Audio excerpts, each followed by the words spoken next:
Bonjour à tous et bienvenue pour un nouvel épisode de votre podcast préféré. Entre conspiration extraterrestre et nouvelles découvertes culminantes, cet épisode sera consacré à ce fameux petit être aux allures chimériques tapi dans les mystères de l'Australie, l'ornithorynque. Mais ne tardons plus et faisons vite la connaissance de cette créature subjugante. L'ornithorynque est un animal semi-aquatique endémique de l'Australie et de la Tasmanie. Connu en anglais sous le terme de platypus pour les adultes, il possède des traits tellement atypiques qu'il en fait un sujet d'étude important pour mieux comprendre l'évolution des espèces animales et en a été fait un des symboles de l'Australie. En effet, ce petit mammifère hors du commun a été utilisé comme mascotte pour de nombreux événements nationaux et il est admiré à un tel point qu'il figure au verso de la pièce de monnaie de 20 centimes australien. C'est pour dire à quel point il marque les esprits. En retraçant un peu son histoire, on peut prendre connaissance d'une curieuse légende rapportée par la tradition orale arborigène. Une jolie canne du nom de Daru, désobéissant aux anciens canards, s'aventure hors de son étang et est séquestrée par Bilargun, le méchant radeau qui l'oblige à avoir des relations avec lui. Enceinte, Daru réussit à s'échapper et retourne dans son étang. Au bout de quelques semaines, elle pond des œufs, desquels sortent des petits à bec et pattes palmées, comme leur mère, mais pourvus de poils et d'un aiguillon venimeux sur leurs pattes arrière, comme leur père. Ce sont les premiers ornithorynques. De plus, l'animal possède des gènes communs avec les mammifères, les reptiles et les oiseaux.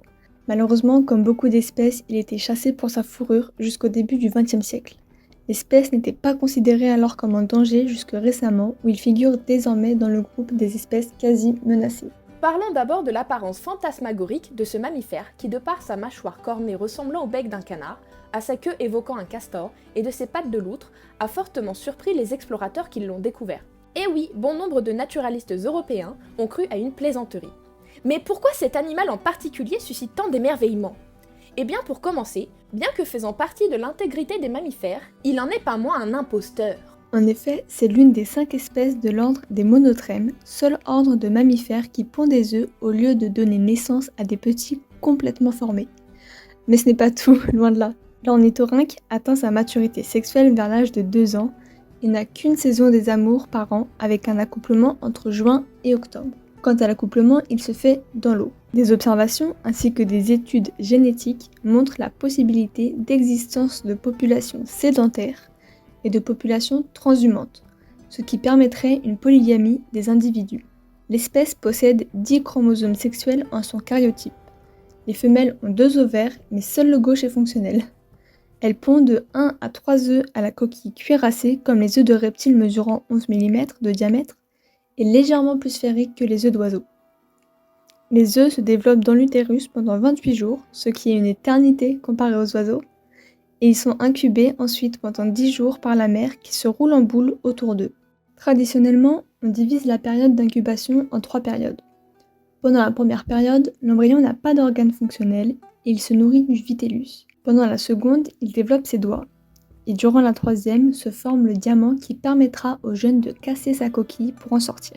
À la naissance, les jeunes sont très vulnérables, aveugles et dépourvus de poils. Comme pour les autres mammifères, la femelle allaite ses petits, mais dépourvue de mamelon, elle émet son lait via les pores sur son épiderme. Ce lait s'amasse en gouttelettes accrochées aux poils de la mère que les petits ornithorynques lèchent quand leur mère est étendue sur le dos.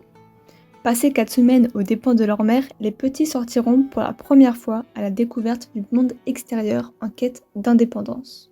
Animal nocturne et farouche, il est longtemps passé pour une chimère, mais se révèle un animal très adapté aux conditions de vie du continent australien. Doté d'une masse corporelle allant de 0,7 à 2,4 kg, d'une taille totale entre 40 et 50 cm et d'une température corporelle de 31 degrés. Ce petit vertébré homéotherme a de quoi impressionner. Les différents atouts que lui confèrent ces étranges caractéristiques pourraient bien ternir la réputation du fameux inspecteur gadget.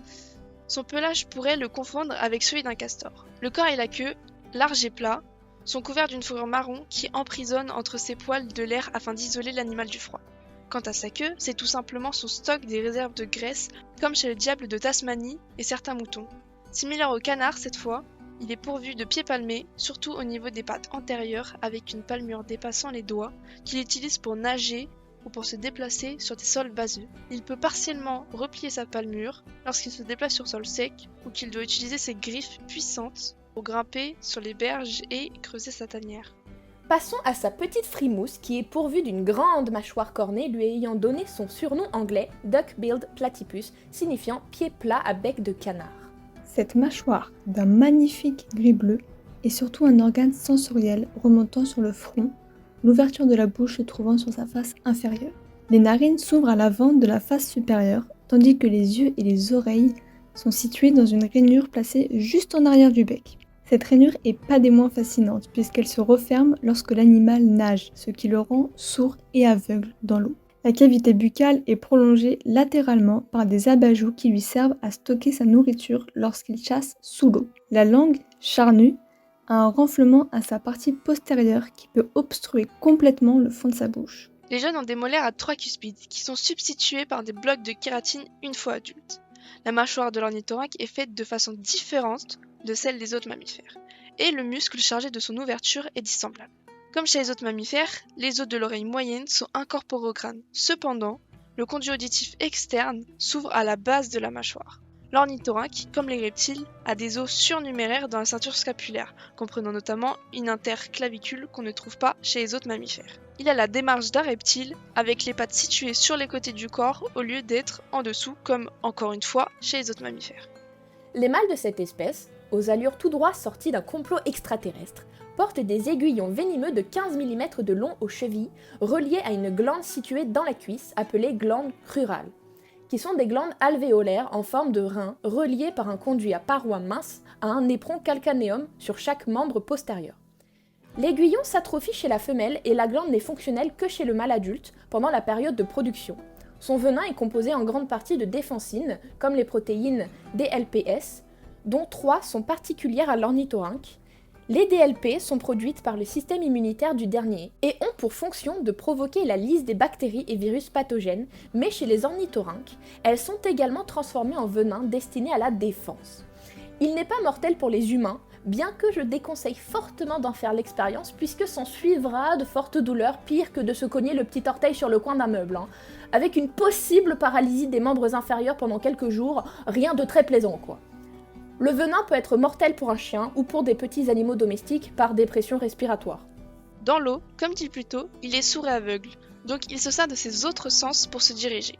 Rien de mieux que d'ajouter une nouvelle corde à son arc de bizarrerie, puisqu'il détecte le plus souvent ses proies grâce à des détecteurs de champs électriques situés sur sa mâchoire. Et oui, vous avez bien entendu, Monsieur l'ornithorynque est doté du sens de l'électroperception.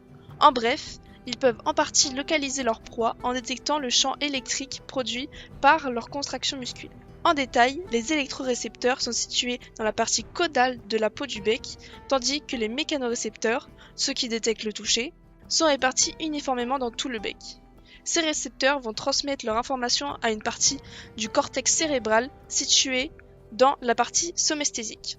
Quelques cellules reçoivent leur information des deux types de récepteurs, suggérant ainsi une association étroite entre eux. Ces deux types de récepteurs dominent la carte somatotopique du cerveau de l'ornithorynque. Un peu comme la main domine la carte de l'homonculus de Penfield chez l'homme. Vous savez là, le bonhomme exagéré qu'on a tous vu en SVT. Ses yeux contiennent des cônes doubles que la plupart des mammifères n'ont pas. On s'y attendait un petit peu que ce ne serait pas comme les mammifères. La surface de la cornée et la surface adjacente du cristallin sont plates, tandis que la surface postérieure du cristallin est fortement incurvée, semblable aux yeux d'autres mammifères aquatiques comme les loutres ou les otaries.